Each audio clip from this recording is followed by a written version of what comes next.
আসসালামু আলাইকুম এভরিওয়ান। আমি দেখাবো আজকে চাঁদার সাহায্যে কতটা ইজি ওয়েতে একটা ডাব ড্রয়িং করা যায়। আমার ভিডিওটা একটু খেয়াল করে দেখলেই বুঝতে পারবেন যে কত ইজি ওয়েতে চাঁদার সাহায্যে একটা ডাব ড্রয়িং করা যায়।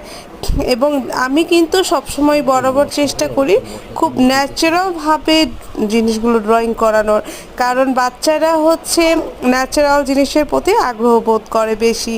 এবং আমি কিন্তু বরাবরই টিউটোরিয়ালগুলো এমন দেই যাতে বাচ্চারা ইজি ওয়েতে ড্রয়িংগুলো শিখতে পারে, কারণ আমি নিজে একজন মা হিসেবে বুঝি যে আমি নিজে শেখাতে গেলে ওরা যতটুকু না শিখতে চায় তার থেকে যদি আমি একটা ড্রয়িংয়ের ভিডিও ছেড়ে দিই তারা তার থেকে বেশি আগ্রহ নিয়ে দেখে।